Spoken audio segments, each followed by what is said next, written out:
Cool.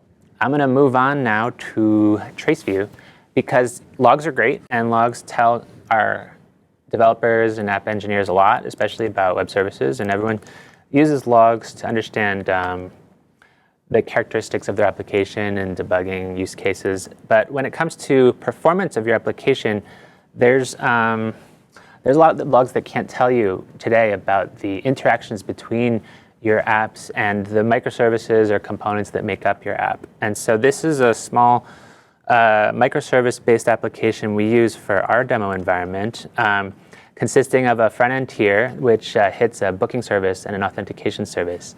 It's a fake hotel booking website, and so we've built a microservice-based system that has two tiers of where front end calls into one of two backend services. And so I'm going to show you a little bit about TraceView. Let me just step back. TraceView is an application monitoring solution that does live code injection and bytecode instrumentation to understand the specific function calls and web requests and external service calls that are impacting performance experienced by your users. So the key goal of TraceView is to instrument and monitor in real time all the hosts and processes involved in web requests or web application requests, whether they're running on a single host or whether they're running on a distributed system made up of hundreds of hosts. And so TraceView is called TraceView because it's based on distributed tracing. And that's a method of instrumentation whereby every time two hosts or processes talk, we are propagating a unique identifier across that RPC or across that HTTP request so that we can correlate all the activity that occurred from this front-end web server all the way down 3 levels deep to the microservices, the dozens of microservices that might be involved in that web request.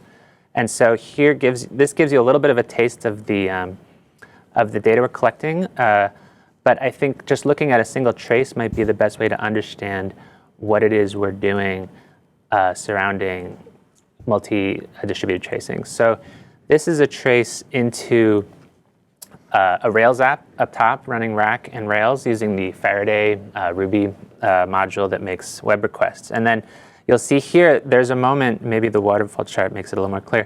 There's a moment here where, first of all, Rack picks up a URL, picks up a request, forwards it on to Rails, which is the front end, the framework.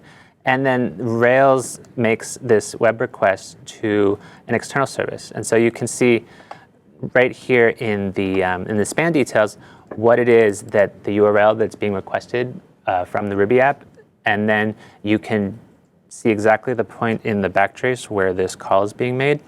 This Ruby backtrace is a little long, but this is useful for a developer to understand, okay, what's making these calls? And then you can see the Java Tomcat system that is catching the request on the other side. And this is facilitated by distributed tracing, because throughout this entire request, we're propagating a unique identifier between all of the activity that's occurring so that we understand, so that we can piece together all the events we're collecting on our side and then provide this consistent view. So TraceView distributed tracing and TraceView is becoming increasingly important as teams build more and more microservices and service-oriented architectures. And so you can see here, this is a simple app based on just 3 services, but we have customers running hundreds of microservices and services where they have some PHP app calling some Java backend thing with a little bit of Node.js glue code, and then they have this Ruby thing, and they wrote a Go thing. And there's just so many different components these days that keeping track of who is calling into which services and what it is why a user is experiencing a slow page load time is getting increasingly difficult in this day and age. So I want to show you the top-level view of TraceView, which is sort of always based on this iterative filtering of details about the web request. So here's the top-level view. You can see that it's receiving a mix of 404s and 200s, 302s. You can see the specific controllers and actions that the Rails framework in this case is using. And then you can say, okay, well, I'm worried about the index page because my customers are telling me that's slow, and then you can zoom in and drill down simply just on the request to the index page. At a high level, right now we're just looking at averages, but if you want to understand the distribution of latency across the requests we've traced, you can ask not just for the average to be shown, but the full distribution of latencies. And so the heat map is a real-time histogram that's being updated based on the sampled traces that we're taking from your application. And so if we zoom out and then remove the, so the averages, you'll see an average line, and that's the red line here, or the top of this chart.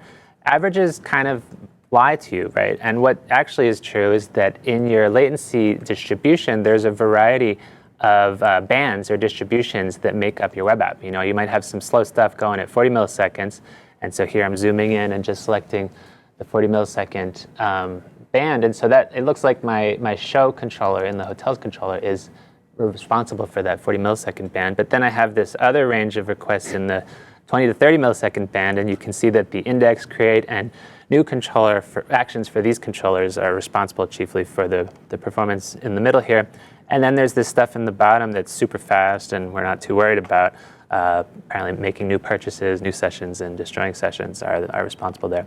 And so what TraceView does is let you iteratively filter on this stuff, whether by setting time range filters on the X and Y here, or then saying, oh, it looks like index is my, or create new session is something I'm worried about, so I'm going to filter in there, and I want to know what it is. Oh, it looks like that's also chiefly responsible for all my 302s.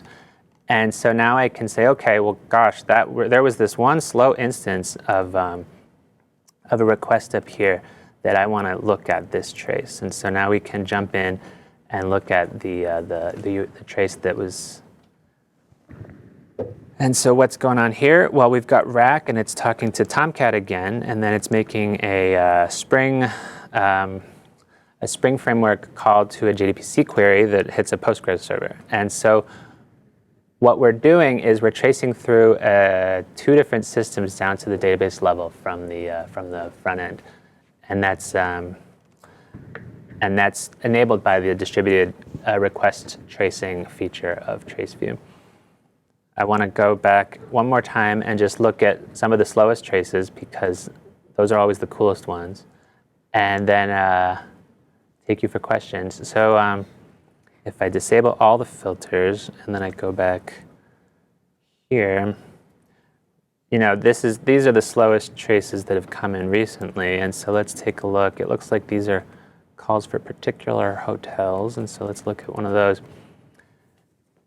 And now we can see, oh wow, this one's making the most queries to this backend Tomcat service. And so this might be more clear as a waterfall chart, but as the user's waiting, the front end in Rails is making 5 calls to a Tomcat service, and at each time it looks like we're making the same basic kind of MongoDB query. It looks like the Java service is making the same basic kind of MongoDB query in response to the user's request at the top level. So yeah, that's TraceView, and that's the monitoring cloud.